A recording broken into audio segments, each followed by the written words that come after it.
박사님, 큰일 났습니다. 오만만에서 2조선이 증발했어요. 증발. 그게 무슨 소리요? 레이더에서 완전히 사라졌습니다. 600만 리터 디젤을 실은 채로요. 전 세계 언론이 일제히 보도했습니다. 중동해역 또다시 위기. 수에제 사태 재현되나? 그런데 이상한 일이 벌어졌어요. 아랍에미리트도, 사우디아라비아도, 심지어 미국 해군조차 아무도 나서지 않았습니다. 왜일까요? 누가 그 배를 납치했기에 전 세계가 입을 다물었을까요? 그리고 바로 그 순간, 중동 전역이 찾기 시작한 단 하나의 이름. 한국에 연락하라. 도대체 왜 한국이었을까요? 30년 경력의 해양안보 전문가조차 충격받은 그날의 진실. 지금부터 시작합니다. 잠시만 구독과 좋아요 부탁드립니다. 댓글에도 대한민국 화이팅이라고 남겨주세요. 자, 시작합니다. 저는 에릭 요한슨입니다. 스웨덴 출신 해양안보 전문가죠. 30년 넘게 전 세계 바다에서 벌어지는 분쟁을 봐왔어요. 소말리아 해적 사건부터 호르무즈 해역 봉쇄 위기까지 웬만한 건 다 겪었다고 자부했습니다. 그런데 2024년 가을 오만만에서 벌어진 사건은 제 30년 경력을 완전히 뒤흔들어 놨어요. 그날 아침, 저는 두바이 국제해양안보센터 사무실에서 긴급 보고를 받았습니다. 요한슨 박사님, 오만만에서 유조선 한 척이 납포됐습니다. 또요. 이번엔 어느 해적단입니까? 해적이 아닙니다. 정체불명의 무장 세력이에요. 그런데 문제는 담당자가 말을 흐렸어요. 그의 얼굴에는 긴장감이 역력했습니다. 뭐가 문제죠? 이란 혁명수비대 계열로 추정됩니다. 그 순간, 저는 이 사건이 보통 해적 사건과는 차원이 다르다는 걸 직감했어요. 이란 혁명수비대라는 이름 석자가 들어가는 순간 이건 단순 범죄가 아니라 국제정치 문제가 되는 겁니다. 유조선 규모는 5만 리터급입니다. 디젤 600만 리터가 실려 있어요. 600만 리터. 중형 도시 하나가 한 달간 쓸 수 있는 양이었습니다. 게다가 디젤은 휘발유보다 안정적이지만 그만큼 전략 물자로서의 가치도 엄청나죠. 승무원은요. 인도네시아인 15명, 필리핀인 5명입니다. 전원 억류 상태고요. 저는 즉시 현장 조사관으로 투입됐습니다. 국제해양기구와 유엔 측에서 공동으로 파견한 거였어요. 사건 발생 이틀 후, 저는 오만 무스카트 공항에 도착했습니다. 공항에서부터 분위기가 심상치 않았어요. 평소 같으면 국제사건이 터지면 각국 언론이 몰려들기 마련인데 이번엔 달랐습니다. 공항은 너무 조용했어요. 마치 모두가 침묵하기로 약속이라도 한 것처럼요. 이상하네요. 왜 이렇게 조용하죠? 현지 연락관이 낮은 목소리로 대답했습니다. 다들 눈치를 보고 있습니다. 이란이 개입된 일이라서요. 그래도 600만 리터 유조선이 납치됐는데 너무 조용한 거 아닙니까? 박사님, 지금 중동 상황이 어떤지 아십니까? 예멘 전쟁은 여전히 진행 중이고 스웨즈 운하도 불안정해요.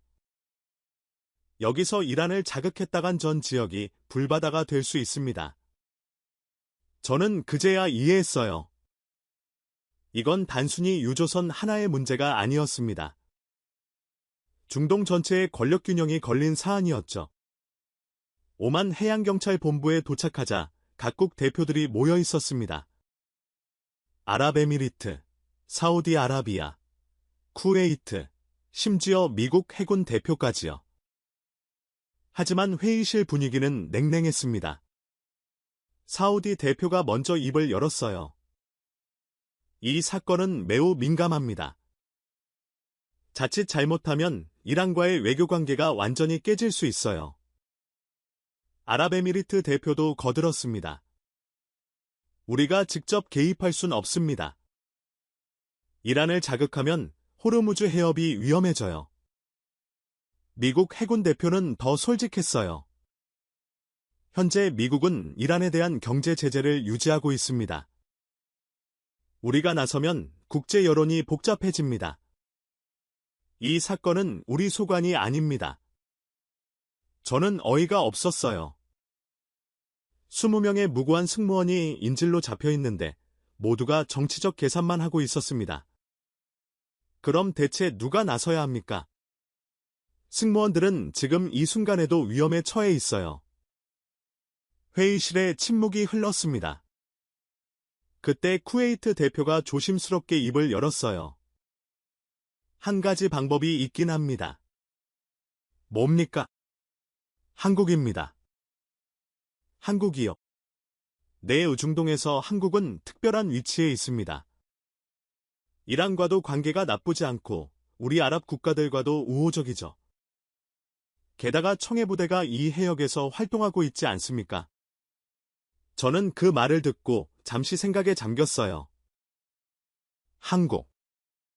솔직히 해양안보 분야에서 한국을 주목한 적은 없었습니다. 미국, 영국, 프랑스 같은 전통적인 해양 강국들만 생각했었죠.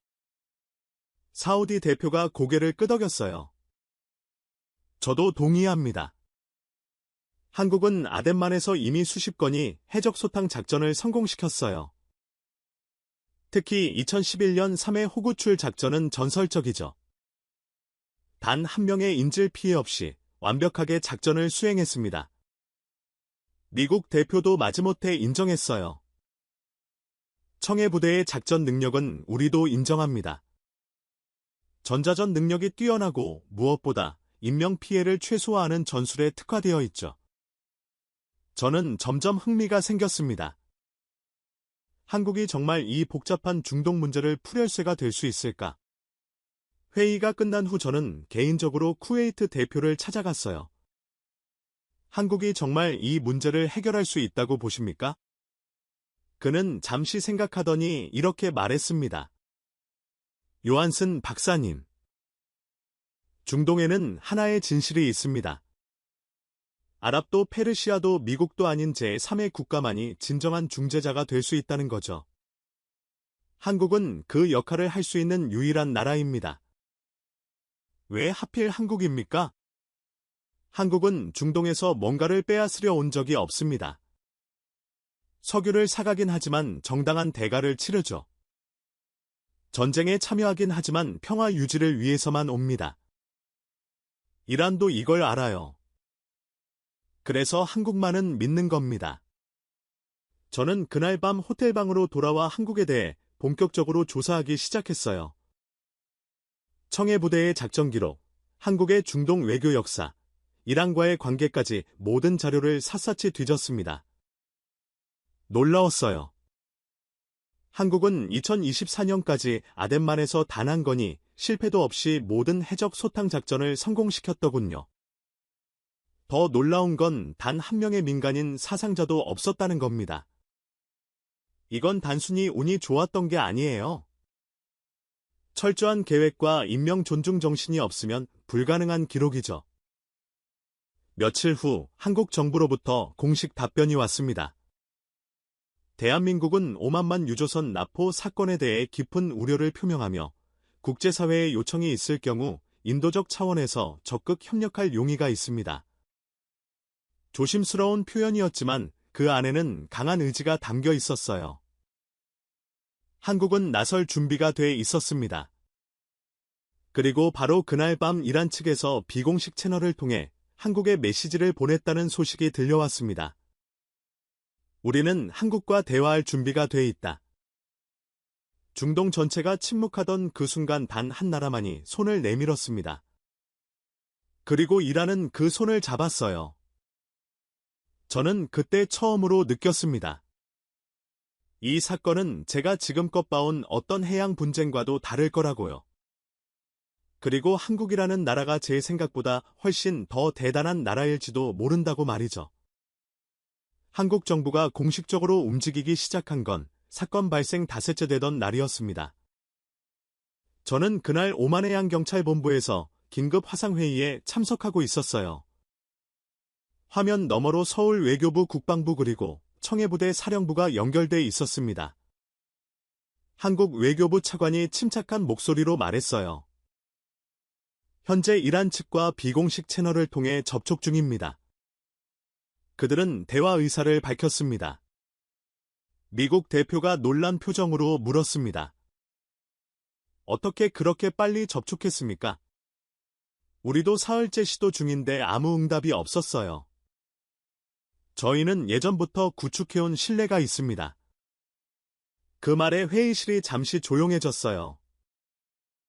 저는 그제야 깨달았습니다. 한국과 이란의 관계가 생각보다 훨씬 깊다는 거려. 사우디 대표가 조심스럽게 물었습니다. 이란이 뭐라고 하던가요? 그들은 이 사건이 자신들의 공식 작전이 아니라고 주장합니다.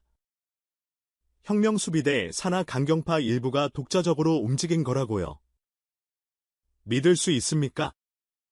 지금 상황에선 믿는 수밖에 없습니다. 바로 그때였습니다. 회의실 문이 급하게 열리며 오만 정보국 요원이 뛰어들어왔어요. 긴급 상황입니다. 예멘 후티 반군이 홍해에서 선박 공격을 재개했습니다. 뭐라고요?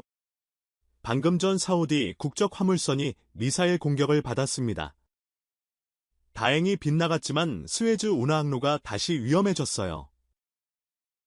회의실이 순식간에 아수라장이 됐습니다. 각국 대표들이 일제히 전화기를 들었고 긴급보고가 오가기 시작했어요. 저는 상황의 심각성을 직감했습니다. 유조선 납포 사건과 예멘 사태가 동시에 터진 거예요. 중동 전체가 다시 전쟁의 그림자에 휩싸이는 순간이었습니다. 아랍에미리트 대표가 긴장된 목소리로 말했어요. 이건 우연이 아닙니다. 이란이 배후에 있어요. 후티 반군은 그들의 대리 세력이니까요. 사우디 대표도 흥분했습니다.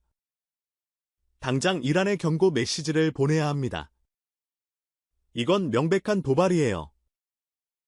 그런데 한국 외교부 차관은 침착함을 잃지 않았어요. 잠시만요.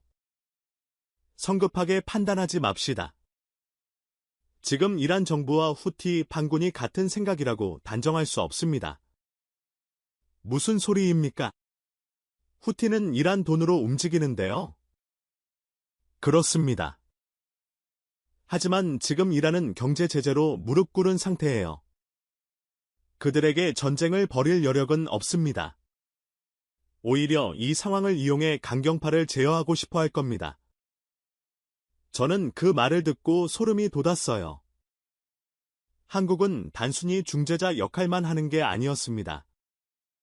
중동의 복잡한 권력 구도를 정확히 꿰뚫고 있었어요. 미국 대표가 물었습니다. 그럼 한국은 어떻게 할 생각입니까? 저희는 계속 대화하겠습니다. 이란 정부에게 이번 기회가 그들에게도 중요하다는 걸 설득하겠어요. 만약 실패하면 한국 국방부 관계자가 처음으로 입을 열었습니다. 그때는 청해부대가 나설 겁니다. 회의실의 긴장감이 팽배했어요. 청해부대. 그 이름만으로도 중동에선 특별한 의미가 있었습니다. 저는 회의가 끝난 후 한국 측 관계자를 따로 만났어요. 청해부대가 정말 움직일 수 있습니까? 이건 단순 해적 소탕이 아니라 준전쟁 상황이에요. 그는 조용히 미소 지었습니다. 요한슨 박사님. 청해부대는 2007년부터 이 해역에서 활동해왔습니다. 우리가 겪어본 상황이 이것뿐이겠습니까? 하지만 이란 혁명수비대 상대는 처음 아닙니까? 직접적인 충돌은 처음이죠. 하지만 우리는 준비돼 있습니다. 그의 눈빛에는 확신이 담겨 있었어요. 저는 그 순간 느꼈습니다. 한국은 정말 뭔가 다르다고요. 그날 밤 상황은 더욱 악화됐습니다. 수에즈 운하를 통과하려던 글로벌 해운사들이 일제히 항로를 변경하기 시작했어요. 다시 아프리카 희망봉을 우회하는 겁니다. 이건 재앙이에요. 오만 해양경찰청장이 절규했습니다. 작년에 수에즈가 막혔을 때 전 세계 물류비가 얼마나 올랐는지 아십니까? 연간 수천억 달러가 증발했어요. 이번엔 그보다 더 심각할 겁니다. 실제로 숫자는 충격적이었습니다. 수에즈 운하가 막히면 아시아 마이너스 유럽 항로가 2주일에서 4주일로 늘어나요. 운송비는 40% 이상 증가하고요. 그리고 그 여파는 고스란히 소비자 물가로 직결됩니다. 전 세계 경제가 흔들리는 거죠. 저는 데이터를 보며 한숨을 쉬었어요. 결국 모든 게 연결돼 있군요. 유조선 하나가 납치된 게 아니라 중동 전체가 위기에 빠진 겁니다. 쿠웨이트 대표가 고개를 끄덕였습니다. 맞습니다. UAE와 이란의 갈등, 예멘 내전, 수에즈 운하위기, 모든 게 한꺼번에 터진 거예요. 지금 중동은 완전히 둘로 갈라진 상태입니다. 어느 쪽과 어느 쪽으로요? 아랍 진영과 페르시아 진영이요. 사우디, UAE, 쿠웨이트는 아랍연합이고 이란은 페르시아죠. 서로 수백 년간 경쟁해온 관계예요. 그럼 해법이 없다는 겁니까? 있습니다. 제3자가 중재하면 돼요. 그런데 그 제3자가 되려면 조건이 있습니다. 무엇입니까? 양쪽 모두에게 신뢰받아야 해요. 그리고 실제로 문제를 해결할 능력도 있어야 하고요. 저는 그제야 이해했습니다. 왜 모두가 한국을 찾는지. 한국은 아랍 국가들과 수십 년간 경제 협력을 해왔어요. 건설, 플랜트, 석유화학 분야에서 상호 이익을 나눴죠. 동시에 이란과도 외교 관계를 유지해왔습니다. 미국의 제재 속에서도 인도적 교류는 끊지 않았어요. 그리고 무엇보다 한국은 힘이 있었습니다. 청해부대라는 실전 경험 풍부한 해군 전력이 있었죠. 며칠 후 결정적인 순간이 왔습니다. 이란 외무부에서 공식 성명을 발표했어요. 이란 이슬람 공화국은 오만만 유조선 납포 사건과 무관하며 이 문제의 평화적 해결을 위해 대한민국 정부와 협력할 것을 천명한다. 전 세계가 놀랐습니다. 이란이 공개적으로 한국의 협력 의사를 밝힌 거예요. 더 놀라운 건 그 다음이었습니다. 이란 내부에서 목소리가 터져나오기 시작했어요. 소셜미디어, 언론, 시민들까지요. 한국이 아니었으면 우리는 끝났다. 서방 국가들은 우리를 악마 취급하지만 한국만은 달랐다. 우리에겐 진짜 친구가 필요하다. 그 친구는 한국이다. 저는 이란 언론 보도를 번역해서 읽으며 충격을 받았어요. 이건 단순한 외교 수사가 아니었습니다. 진심이었어요. 한국 외교부 관계자가 설명해줬습니다. 이란은 지금 고립되어 있습니다. 경제 제재로 국민들이 고통받고 있고 국제사회에서 외면받고 있죠. 그런 상황에서 한국은 그들에게 유일한 창구였어요. 하지만 한국도 미국의 동맹국 아닙니까? 맞습니다. 하지만 우리는 미국의 제재를 지키면서도 인도적 교류만큼은 유지했어요. 의약품, 식량, 문화 교류. 이란 국민들은 그걸 기억하고 있습니다. 저는 그때 깨달았어요. 외교라는 게 단순히 이익만을 따지는 게 아니라는 거요. 신뢰는 오랜 시간에 걸쳐 쌓이는 거였습니다. 그리고 한국은 그 신뢰를 20년 넘게 쌓아왔던 겁니다. 사우디와 UAE도 한국의 중재 역할을 공식적으로 지지했어요. 대한민국은 중동의 진정한 파트너다. 우리는 한국의 노력을 전적으로 신뢰한다. 중동이 둘로 갈라진 그 순간 한국은 유일하게 양쪽 모두와 손을 잡을 수 있는 나라였습니다. 그리고 이제 진짜 시험이 시작될 참이었어요. 청해부대가 움직일 시간이 다가오고 있었습니다. 저는 그날 밤 호텔방에서 한국에 대한 보고서를 작성하며 이렇게 적었습니다. 한국은 중동에서 가장 중요한 국가가 아닐지도 모른다. 하지만 가장 필요한 국가임은 분명하다. 박사님, 내일 청해부대 사령부로 가십니다. 한국 외교부 연락관이 제게 통보했을 때 저는 솔직히 긴장됐어요. 제가요? 왜죠? 청해부대 작전 브리핑에 참관하실 겁니다. 국제옵저버 자격으로요. 작전 브리핑이라니. 벌써 작전을 계획하고 있다는 겁니까? 네, 외교적 해결이 최우선이지만 만약을 대비해야 하니까요. 다음 날 아침 저는 오만해역에 정박 중인 청해부대 함정으로 향했습니다. 헬리콥터로 30분을 날아갔죠. 처음 본 청해부대 함정은 생각보다 컸어요. 구축함 한 척과 보급함, 그리고 고속정 여러 척이 함께 작전 중이었습니다. 헬기가 착륙하자 한국 해군 장교가 저를 맞이했어요. 요한슨 박사님 환영합니다. 저는 청해부대 작전참모 김중령입니다. 만나서 반갑습니다. 브리핑룸으로 안내하겠습니다. 함정 내부는 정돈되어 있었어요. 복도를 지나며 마주친 해군 장병들은 모두 절도 있게 움직였습니다. 긴장감이 느껴졌지만 혼란스럽진 않았어요. 브리핑룸에 들어서자 벽면 가득 디스플레이가 설치되어 있었습니다. 오만만 해역지도, 위성사진, 실시간 레이더 영상까지 모든 정보가 한눈에 보였어요. 여기 앉으십시오. 저는 지정된 자리에 앉았습니다. 곧이어 청해부대 사령관이 들어왔어요. 여러분 시작하겠습니다.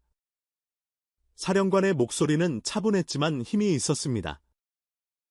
현재 납포된 유조선의 위치는 이곳입니다. 화면에 붉은 점이 표시됐어요. 오만만 북쪽 해역, 이란 영해와 가까운 고지였습니다.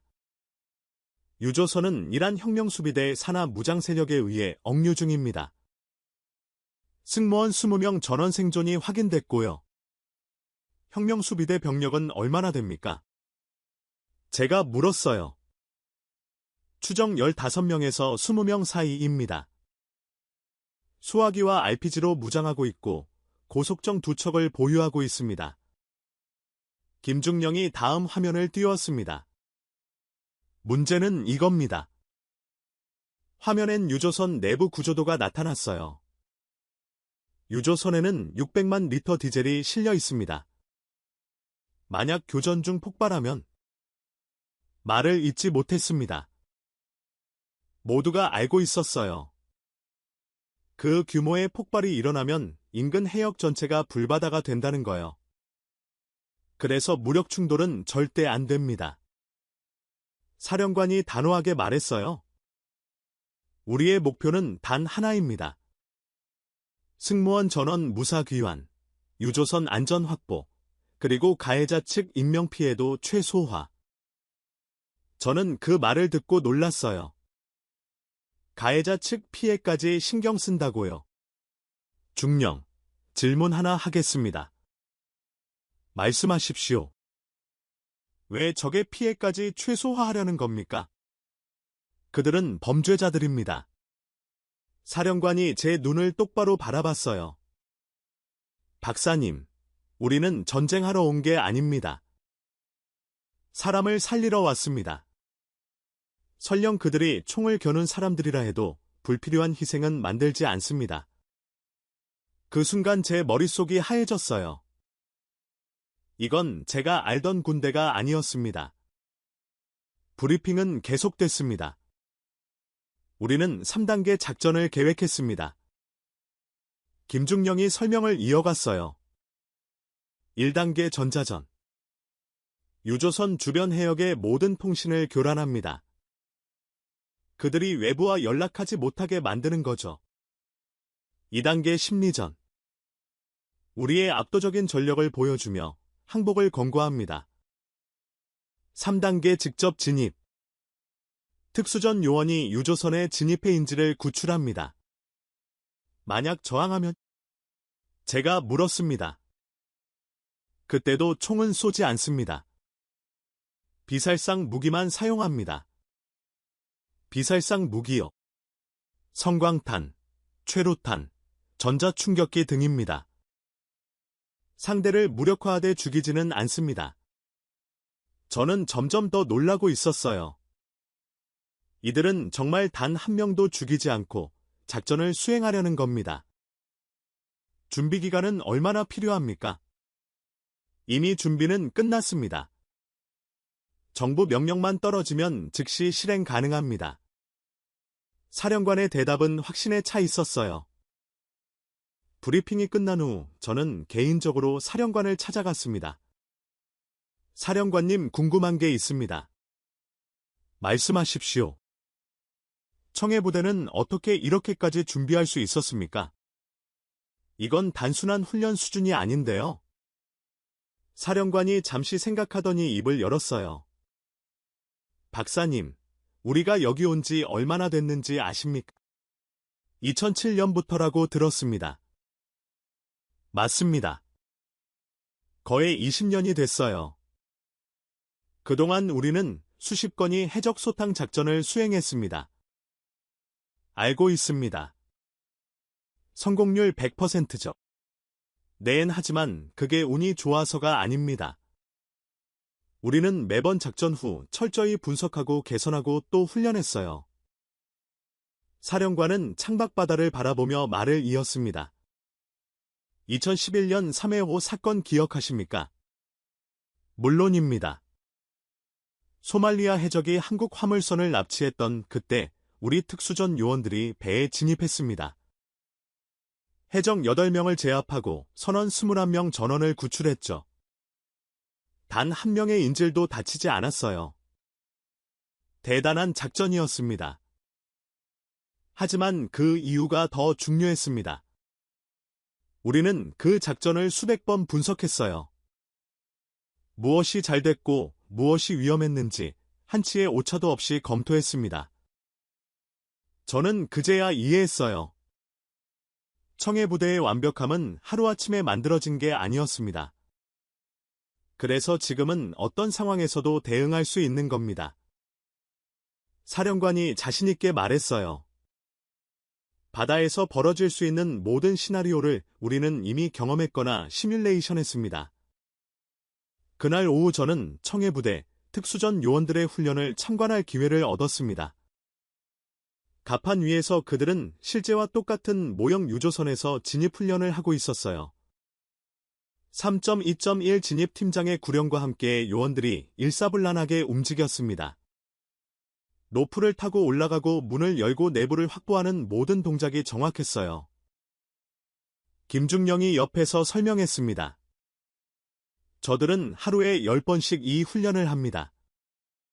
실전에선 단 1초의 실수도 용납되지 않으니까요. 저렇게 빨리 움직이면서도 정확할 수 있습니까? 보십시오. 훈련이 끝나자 팀장이 보고했어요. 진입 15초, 인질 확보 45초, 전원 탈출 1분 30초 완료했습니다. 1분 30초, 그 짧은 시간에 배 전체를 장악한 겁니다. 믿기지 않네요. 제가 중얼거리자 김중령이 웃었어요. 이게 청해부대입니다. 우리는 불가능을 가능으로 만드는 훈련을 받았어요. 그날 저녁 저는 함정식당에서 일반 병사들과 식사를 했습니다. 박사님, 한국 음식 괜찮으십니까? 한 병사가 물었어요. 물론입니다. 김치가 생각보다 맛있네요. 저희는 매일 먹어서 이젠 이것 없으면 안 돼요. 병사들과 대화하며 저는 느꼈습니다. 이들은 단순히 명령을 따르는 군인이 아니었어요. 자신들이 하는 일에 자부심을 가진 사람들이었습니다. 이 일이 힘들진 않습니까? 고향에서 멀리 떨어져 있고 힘들죠. 하지만 보람이 있습니다. 한 상병이 대답했어요. 작년에 예멘 선박 구출했을 때요. 선장님이 우리한테 절하시더라고요. 울면서 고맙다고. 그는 말을 잇지 못했습니다. 눈시울이 붉어졌어요. 그때 느꼈어요. 아, 내가 정말 사람을 살렸구나. 이게 진짜 군인의 일이구나. 저는 그 순간 깨달았습니다. 청해부대가 강한 이유는 무기 때문이 아니었어요. 사람을 살리겠다는 그 한결같은 신념 때문이었습니다.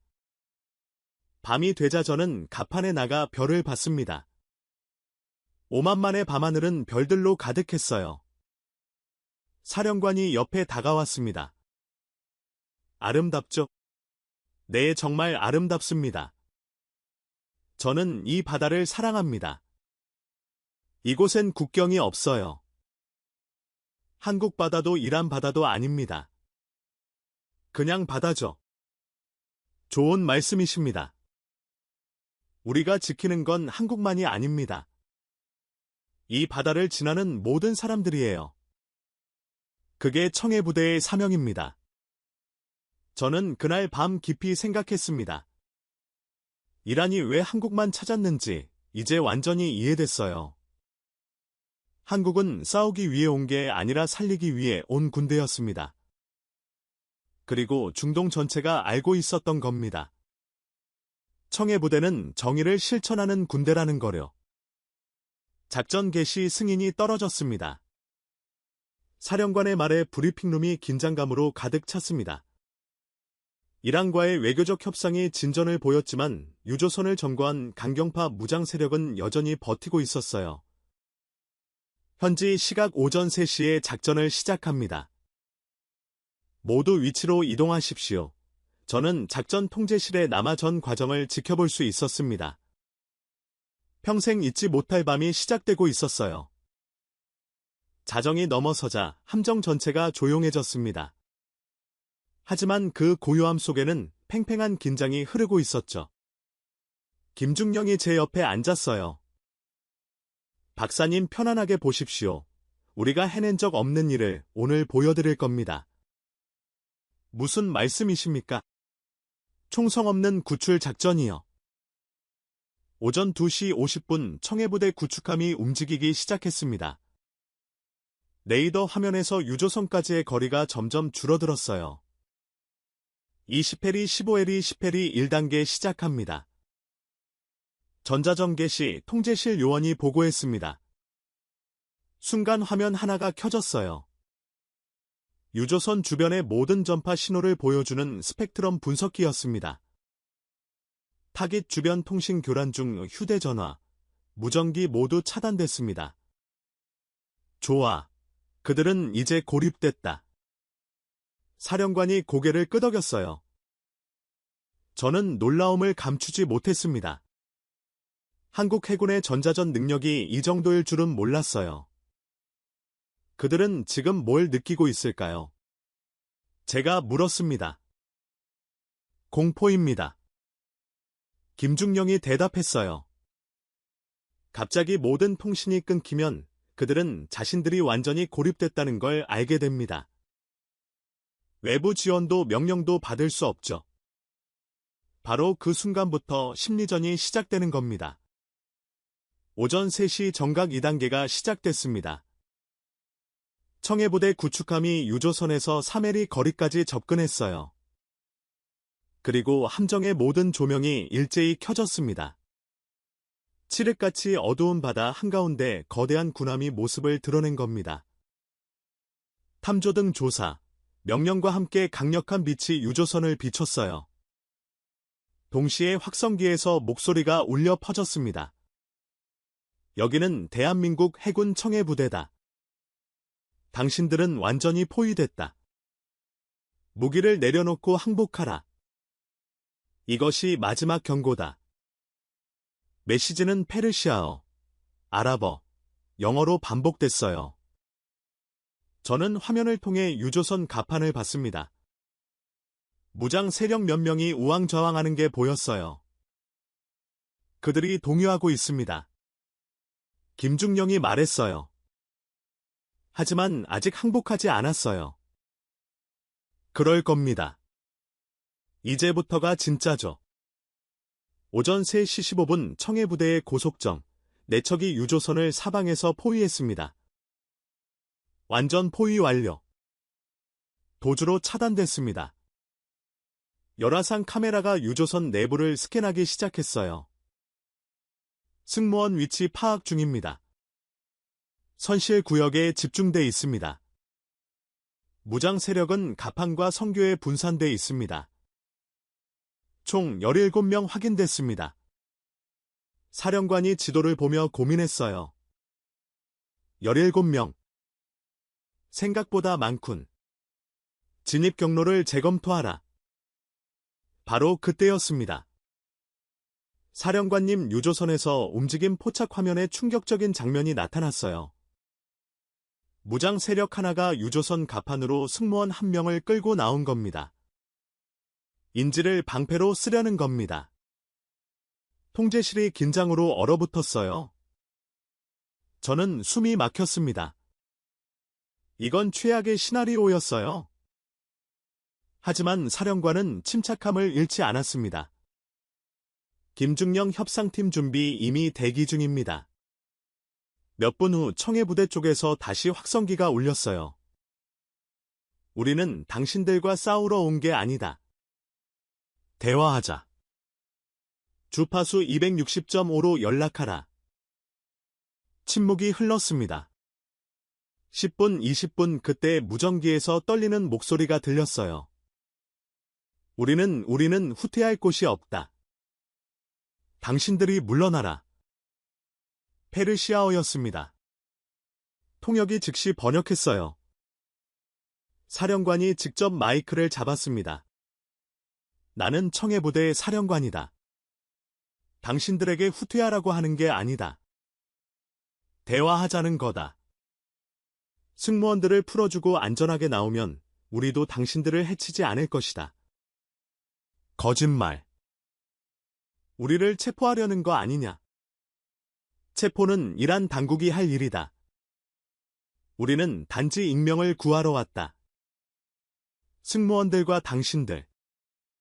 모두를 말이다. 저는 깜짝 놀랐어요. 사령관은 무장 세력의 안전까지 보장하고 있었습니다. 왜 우리를 살려주려는 거냐? 무장 세력의 목소리가 흔들렸어요. 우리는 사람을 죽이러 온 게 아니기 때문이다. 당신들도 승무원들도 모두 살아서 돌아가야 한다. 긴 침묵이 흘렀습니다. 김중령이 작게 속삭였어요. 지금 그들은 선택하고 있습니다. 싸우다 죽을 것인가 살아남을 것인가. 오전 4시 20분. 무전기에서 다시 목소리가 들렸습니다. 조건이 있다. 말해보라. 우리를 이란으로 돌려보내달라. 한국이 아닌 이란 당국에 인계하라. 사령관이 잠시 생각했어요. 알았다. 이란 당국과 협의하겠다. 하지만 먼저 승무원들을 풀어줘야 한다. 어떻게 믿냐? 대한민국 해군의 이름을 걸고 약속한다. 우리는 약속을 어긴 적이 없다. 그 말에 무장 세력이 또 침묵했습니다. 10분이 지났어요. 20분이 지났습니다. 저는 시계를 보며 초조해졌어요. 시간이 흐를수록 변수가 생길 수 있었습니다. 바로 그때였습니다. 사령관님. 유조선 엔진룸에서 연기 포착. 뭐라고? 화면을 확대하자 유조선 후미에서 연기가 피어오르고 있었어요. 화재입니다. 엔진룸에서 화재 발생. 통제실이 순식간에 긴급 상황으로 돌입했습니다. 600만 리터 디젤이 실려 있는데 화재라고. 제가 비명처럼 외쳤어요. 폭발하면 모두 죽습니다. 사령관이 즉각 결단했습니다. 3단계 즉시 실행. 특수전팀 진입하라. 사령관님. 아직 협상이 시간이 없다. 지금 들어가지 않으면 모두 죽는다. 고속정에서 특수전 요원 12명에 출동했습니다. 화면으로 그들의 움직임이 보였어요. 유조선 측면에 로프를 발사하고 빠르게 기어 올라갔습니다. 진입 5초 전, 4, 3, 2, 1 진입. 요원들이 갑판으로 뛰어 올랐습니다. 바로 그 순간 무장 세력과 마주쳤어요. 총 겨눴습니다. 화면 속에서 무장 세력 하나가 소총을 들어 올렸습니다. 저는 눈을 감았어요. 총성이 울릴 거라고 생각했습니다. 하지만 들린 건 총성이 아니었어요.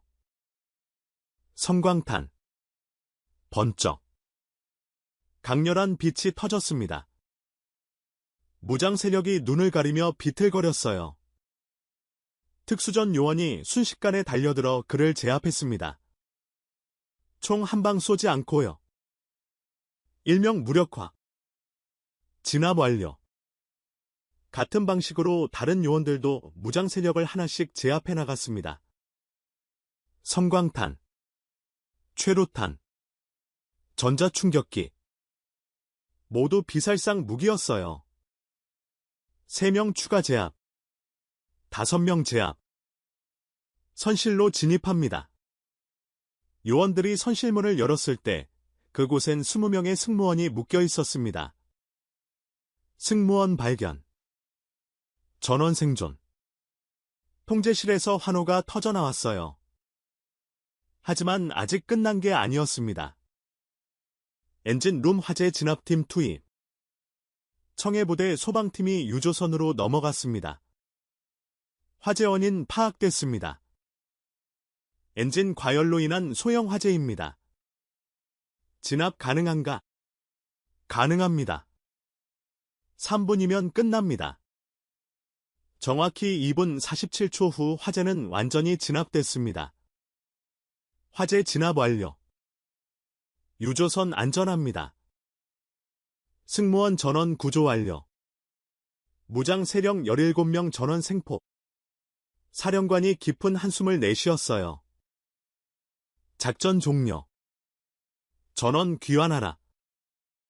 오전 5시 32분. 작전은 완벽하게 끝났습니다. 총성 한 번 없이 사상자 한 명 없이 모든 인질을 구출하고 유조선을 확보했어요. 저는 그 광경을 보며 눈물이 났습니다.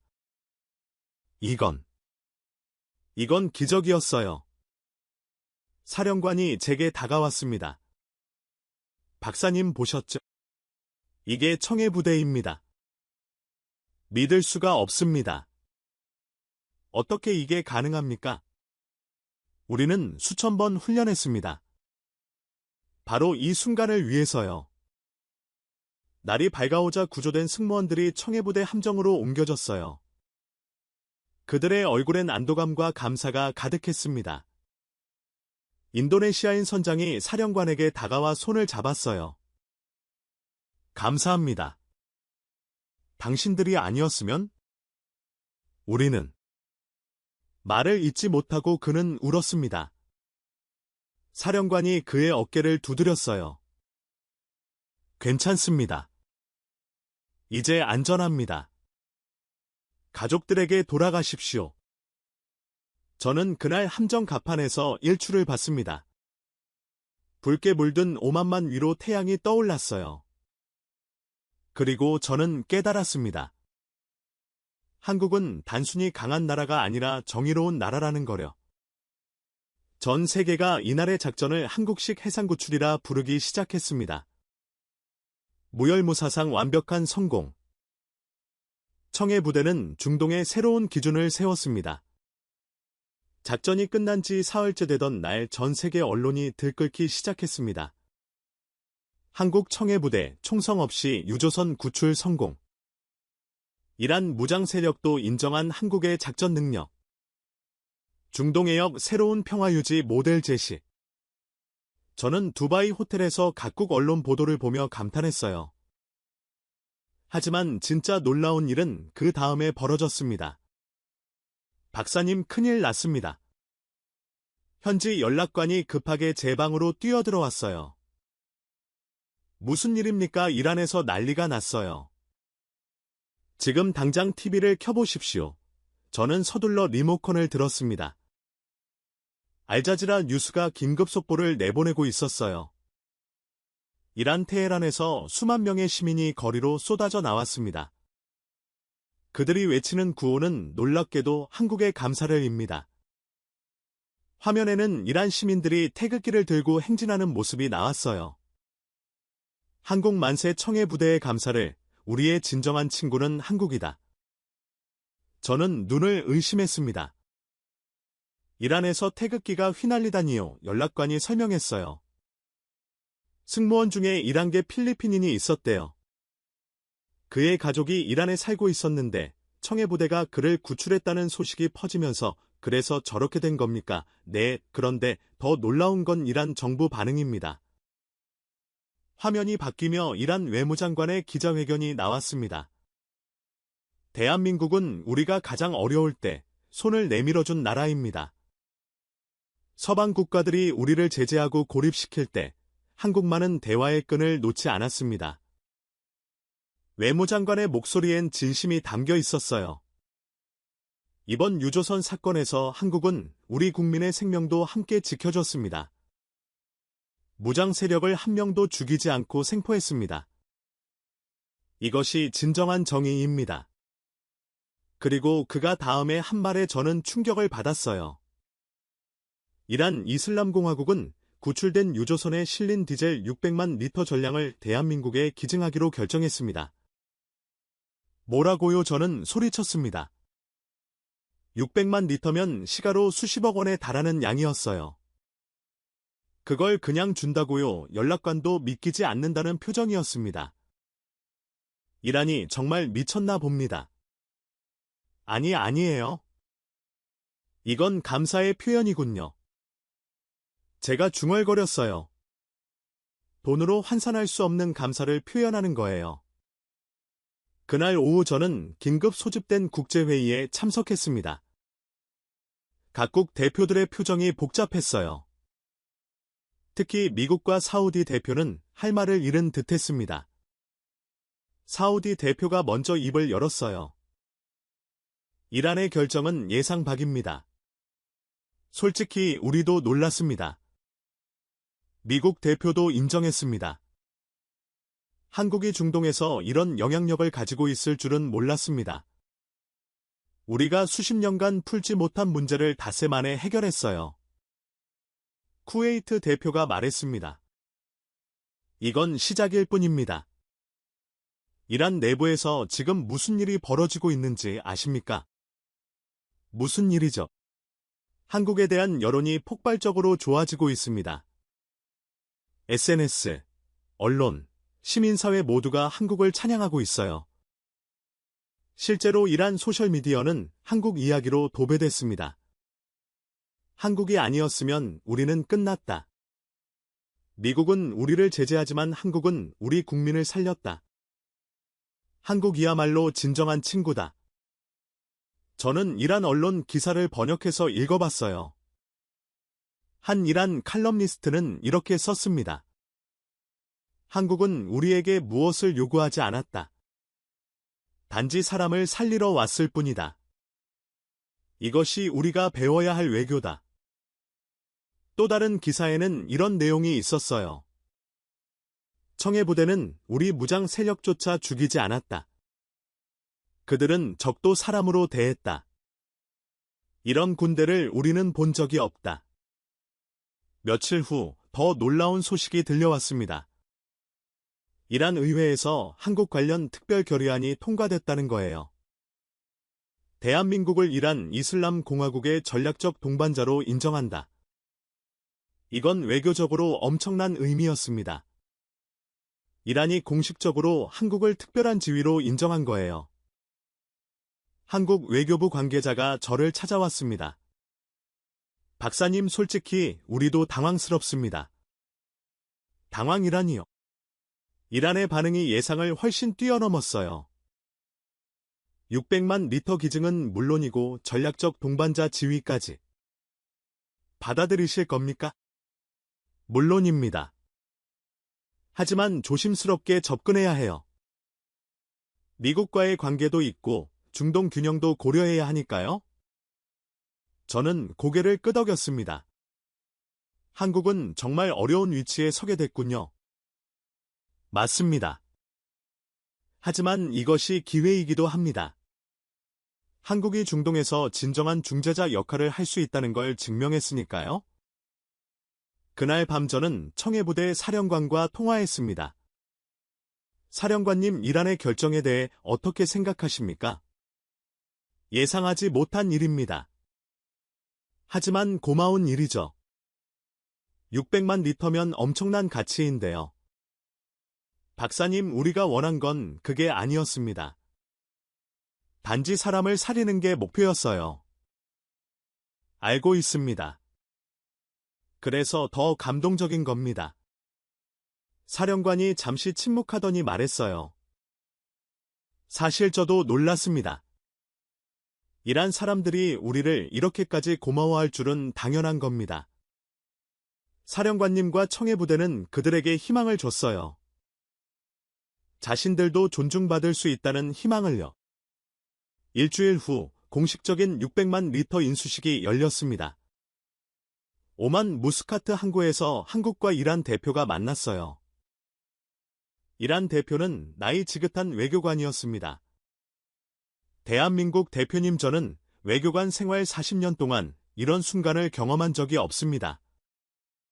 무슨 말씀이신지요? 우리가 진심으로 감사할 수 있는 순간 말입니다. 보통 외교는 거래죠. 주고받는 것입니다. 하지만 이번엔 달랐어요. 그의 눈엔 눈물이 맺혔습니다. 당신들은 아무것도 요구하지 않았습니다. 그저 우리 국민을 살렸을 뿐이에요. 그게 얼마나 큰 의미인지 아십니까? 한국 대표도 감동받은 듯 했어요. 우리는 당연한 일을 했을 뿐입니다. 아닙니다. 당연한 게 아닙니다. 이 세상에 당연한 선행은 없어요. 그래서 우리는 이 600만 리터를 기증합니다. 이건 단순한 기름이 아닙니다. 우리의 존중과 감사입니다.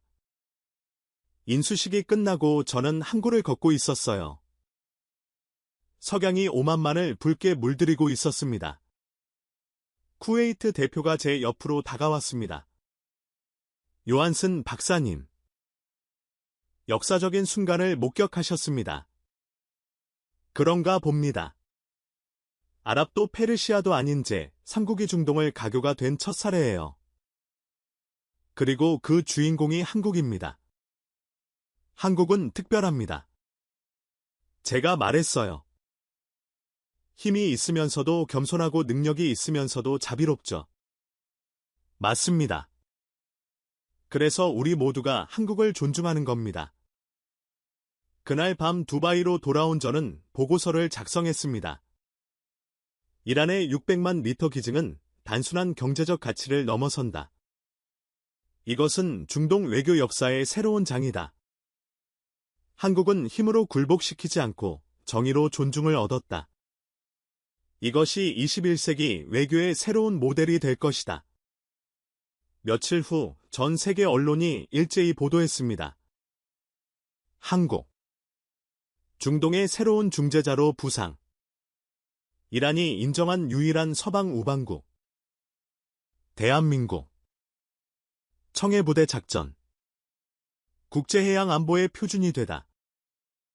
저는 그 기사들을 보며 미소 지었습니다. 한국은 이제 더 이상 과소평가될 수 없는 나라가 됐어요. 그리고 그 이유는 단순했습니다. 한국은 남의 것을 빼앗지 않았습니다. 하지만 남을 살릴 때는 자신의 모든 것을 내놓는 나라였습니다. 중동이 진심으로 고개를 숙인 순간이었습니다. 사건이 완전히 마무리된 건 그로부터 한 달 후였습니다. 저는 스웨덴으로 돌아가기 전 서울을 방문했어요. 청해부대와 한국 정부의 초청을 받은 겁니다. 인천공항에 내리는 순간 저는 묘한 감정을 느꼈습니다. 이 나라가 이제는 낯설지 않았어요. 오히려 친숙하고 존경스러웠습니다. 다음 날 저는 국방부 청사에서 열린 간담회에 참석했습니다. 요한슨 박사님 멀리서 오시느라 수고하셨습니다. 국방부 차관이 저를 맞이했어요. 초대해 주셔서 감사합니다. 영광입니다. 아닙니다. 박사님께서 현장에서 모든 걸 지켜보셨으니 우리가 감사드려야죠. 간담회에는 청해부대 사령관을 비롯해 작전에 참여한 장교들이 모여 있었습니다.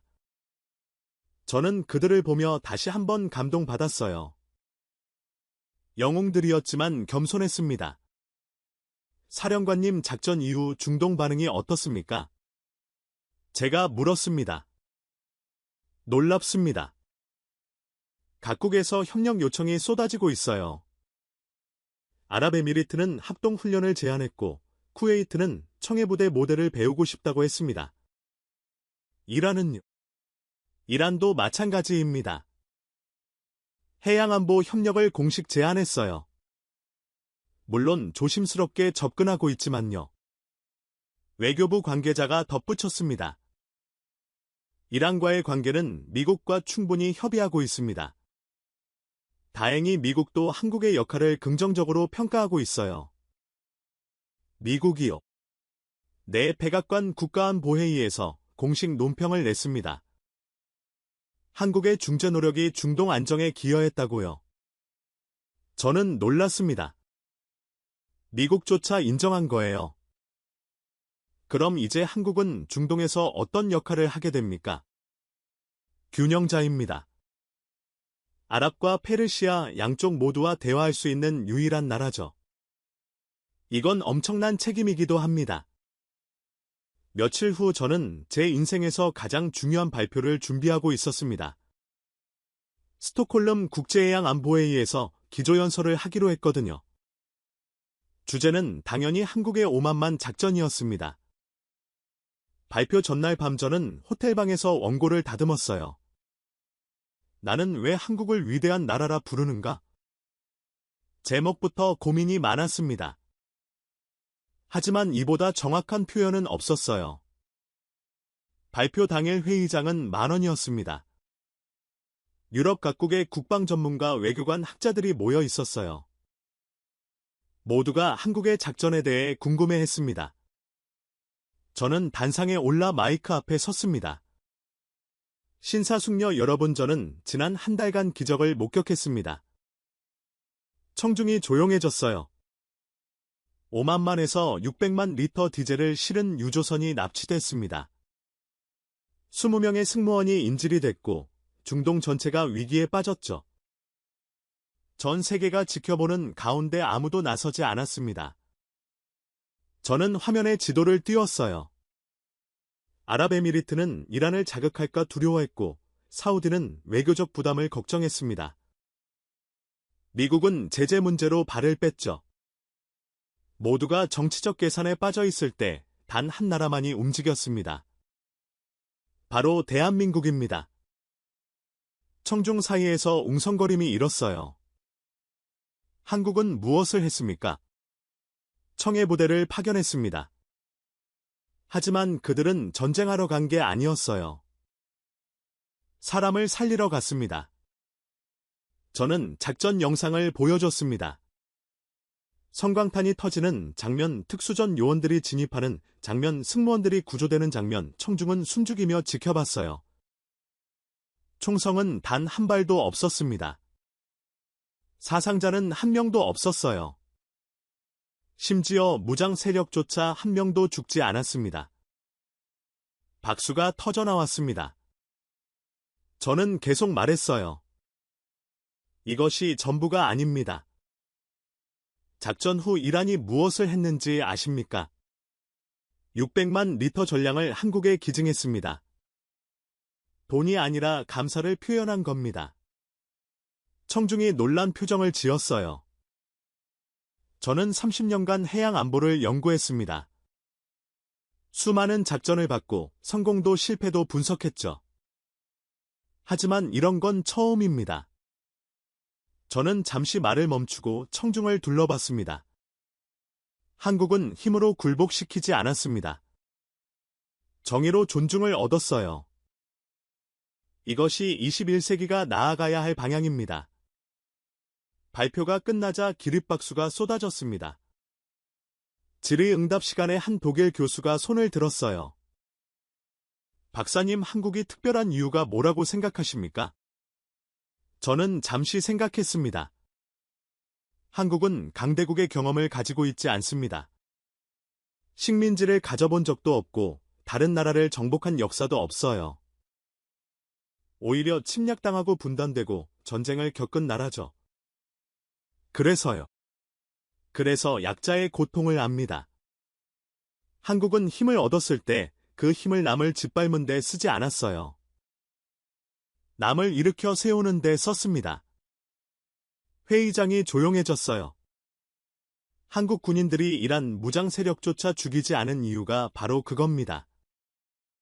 그들도 누군가의 아들이고 형제고 아버지라는 걸 알기 때문입니다. 프랑스 외교관이 물었습니다.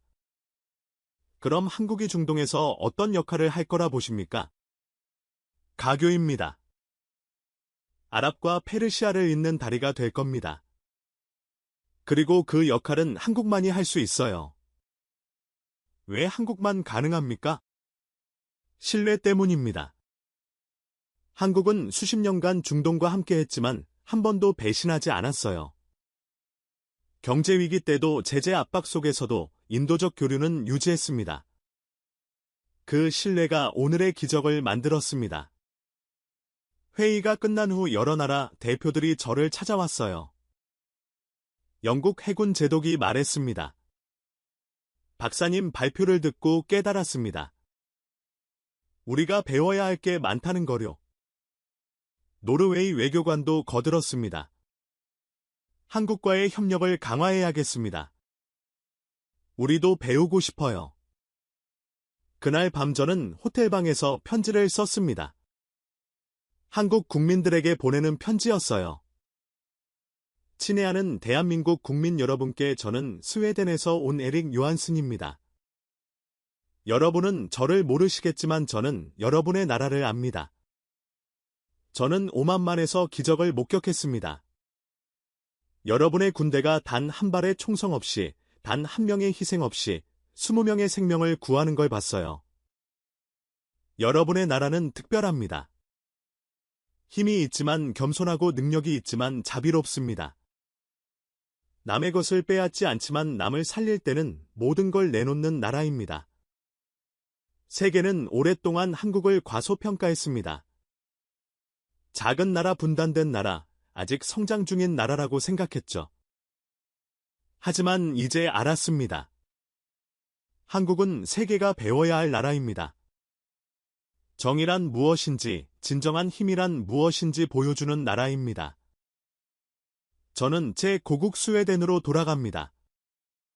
하지만 한국을 잊지 않을 겁니다. 그리고 전 세계에 말할 것입니다. 한국은 인간의 품격을 보여주는 나라라고, 세계가 배우는 정의의 표본이라고. 감사합니다. 대한민국 스웨덴에서 에릭 요한슨 편지를 다 쓴 저는 창밖을 바라봤습니다. 스톡홀름의 밤은 고요했지만 제 마음은 뜨거웠어요. 한국이라는 나라를 만난 건 제 인생의 축복이었습니다. 그리고 저는 약속했습니다. 남은 생을 한국의 이야기를 세계에 전하는 데 쓰겠다고. 왜냐하면 세계는 희망이 필요하니까요. 그리고 한국은 바로 그 희망이었으니까요. 여러분, 이 이야기는 여기서 마무리되었습니다. 중동 한복판에서 벌어진 기적 600만 리터를 지켜낸 한국의 이야기를 들으셨는데 어떠셨나요? 청해부대가 보여준 정의, 이란이 인정한 진정한 우정, 그리고 전 세계가 주목한 대한민국의 힘, 이 모든 게 바로 우리나라 이야기입니다. 자랑스럽지 않으십니까? 잠시만 구독과 좋아요를 눌러주시기 바랍니다. 댓글에도 대한민국 자랑스럽다 남겨주세요.